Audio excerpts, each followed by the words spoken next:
Welcome to a special Halloween edition of J Dude's viewing and reaction video. And today we're going to take a look at the top, well, at least I'm going to take a look at the top 10 creepiest Simpsons moments ever from WatchMojo.com. Oh,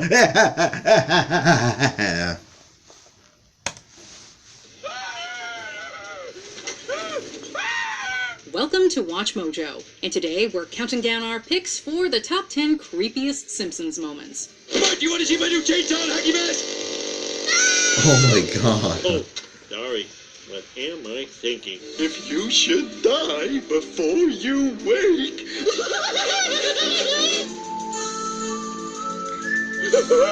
X-Files, that's the X-Files For theme. this list, we're looking at eerie moments from The Simpsons that stuck out from all its shenanigans. We're excluding moments from Treehouse of Horror episodes, but you can still expect some spooks and a few spoilers. Rats. Did we miss a moment that sent shivers down your spine? Let us know in the comments. Number 10. Homer's chili hallucinations. This moment starts off silly, but gets surreal real fast. Homer attends a chili cook-off and displays his extreme tolerance for spicy food. Nothing phases him except for Chief Wiggum's chili that's made with Guatemalan insanity peppers. Wiggy, my chili's getting cold. Someone write in the comments below that if there is such a pepper as a Guatemala pepper, if there is such a thing. Someone write if there is such a pepper as oh my god, it's getting scary. Oh my god, god. Things get weird. We're talking about multiple eyeballs, runny skin, and the sun breaking. Oh. The part that frightens most people is when Homer is relieved to find Marge, but then discovers she has no face. You fight fair, I never do this to you. Talk to me! He runs around her and tries to get her to say something, but she disintegrates into dust. The animation style and wacky visuals leave us dumbfounded with a dash of fear. Number 9. Beware the babysitter bandit. What's worse than a bossy babysitter? Bart, Lisa, and Maggie find this out the hard way. The kids are left in the care of Ms. Botts, a babysitter that Homer and Marge find at the last minute. You must be the babies. Oh, I remember this one. Like, there was one party animation that was really good, like, but I don't think, well, I doubt they'll show it. Show you a picture of the real babysitter bandit, Miss Lucille Botzukowski. Remember, Lucille she may be Boston. using a clever alias, and should be considered. Bots. It almost sounds like robots, you know, like robots, bots master, like. And Lucille sounds like Lucille Ball. And sadly, as far as I know, this will be Lucille's only appearance on the show. We're not sure if she made any more appearances on the show. Like. Counters of the glowing kind. You know you're in for something out of this world when you have Leonard Nimoy, Agent Mulder, and Agent Scully in the same episode. After failing... Yeah, Agent Mulder and Agent Scully appear as characters from X-Files. Not as themselves, but as characters from the X-Files. I guess I'll walk home. He ends up losing his way and finds himself in the woods in the dead of night. A couple of frights later, courtesy of the Springfield Philharmonic and a diet ad, Homer notices a green glowing light floating behind the trees.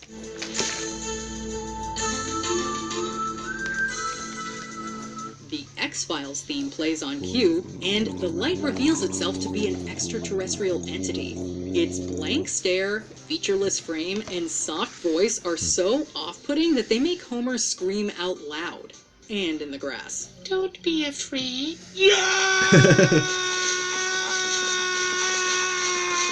Looney Tunes. Number 7. Marge sells a murder house. In this episode, Marge takes a sudden detour and tries to be a realtor.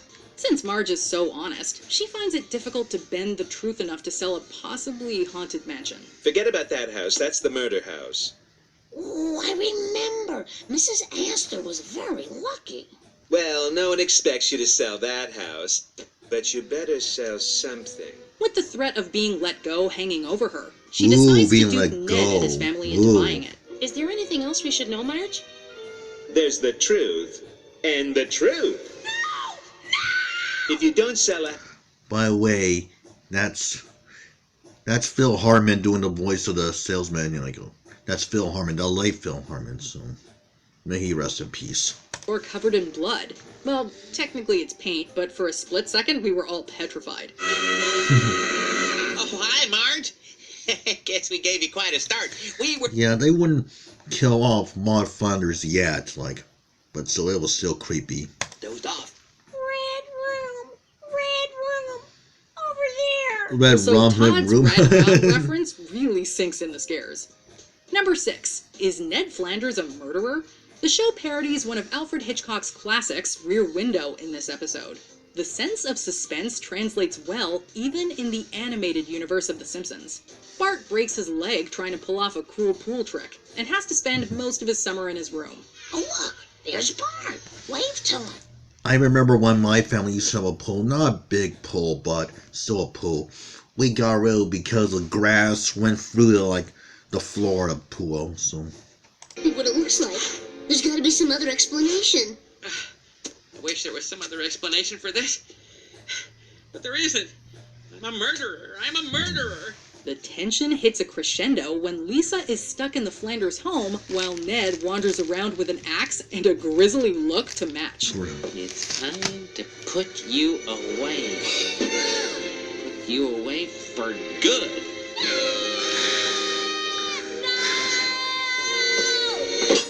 Two cliches in one, and no! Seems. Number 5. Trapped with killer robots. This moment takes place when the Simpson family decides to visit Itchy and Scratchy Land instead of a bird sanctuary. Homer and Bart terrorize the costumed employees, but when the robotic attractions of the park start malfunctioning, the tables are turned. This episode has a decent amount of Westworld and Jurassic Park mixed in. We really start to panic when the scorned employees of the park leave them behind as an army of killer robots surround them. Chopper, we're saved. Hey, you're the guys who didn't like our capering. When you get to hell, tell them Itchy sent you. Surprisingly, the robots never say crush, kill, and destroy like they do in the past. Robots armed with weapons slowly inching towards them would make you trust your Alexa a little bit less. Back, you robot! Nobody ruins my family vacation but me! And maybe the boys! I always love that line. Number 4. Homer offs his dad. This is a pretty regular episode, but it starts off really dark and sinister, with Homer and Grandpa driving together at night. Dad, are you sure you're okay to drive at night? It's night! Alright, that's it. Pull over. Things swerve out of control, literally, when Grandpa narrowly misses another car and tumbles down a cliff. Homer gets out of the car just fine, but it looks like his dad is gravely injured and needs immediate medical assistance. Homer is about to dial 911 before Grandpa goes on and on about how his injuries would affect Homer's life. And while I'm in the hospital, you'll have to visit me every day, and then I'll have to come live with you while I recover. Eventually I'll die in your home, but you'll hurt the resale value. Without skipping a beat, he grabs Abe and smothers him to death. This is all a dream. Sorry, my parents came back. Marks that it was the most wonderful dream. Pretty cold stuff, Homer. Dad? Thank goodness it was all a dream, though, but still. Oh, I was having the most wonderful dream. I always wake up just before...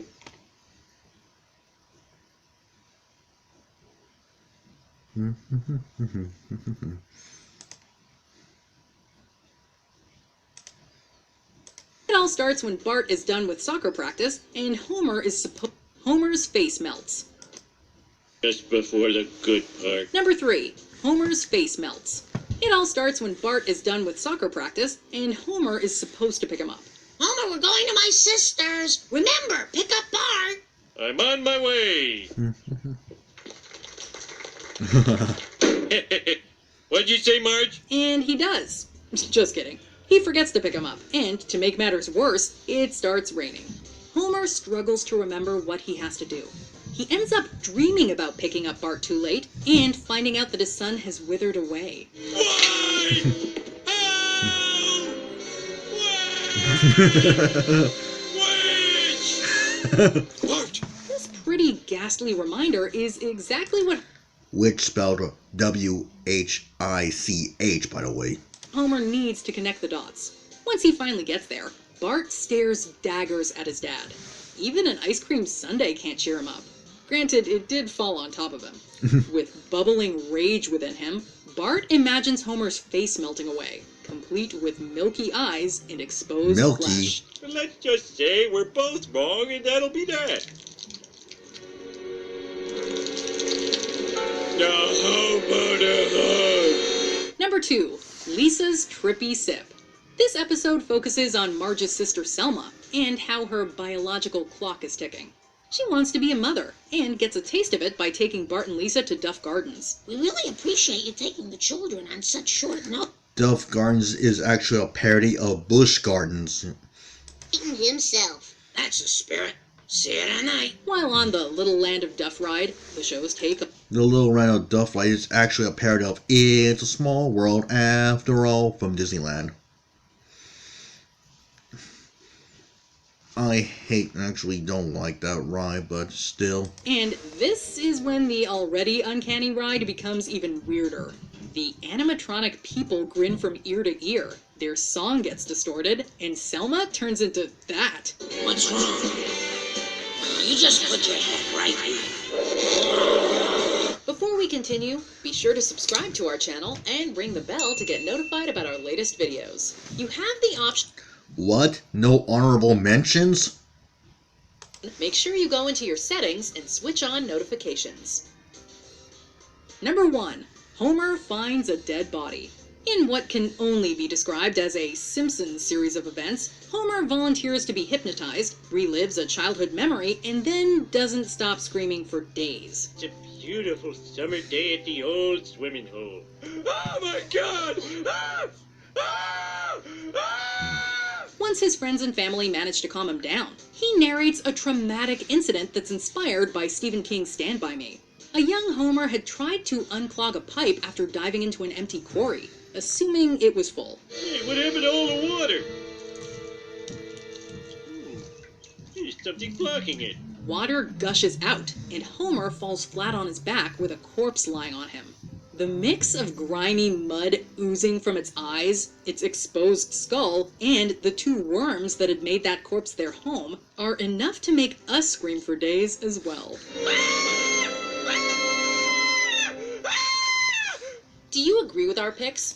Well, not really, because I thought the One of Us scene where Homer imagines his family as like devils or saints, I thought that would be in the countdown. In fact, I thought that would be number 1. And there was another scene too where Homer, I don't know how to describe this, like Homer's fantasy about why Grandpa gave the dog away, with a red background. I thought that would be in the countdown too, but still, it's a pretty nice list. Anyway, happy Halloween, and if there's anything else you want me to view and react to, please let me know in the comment section below.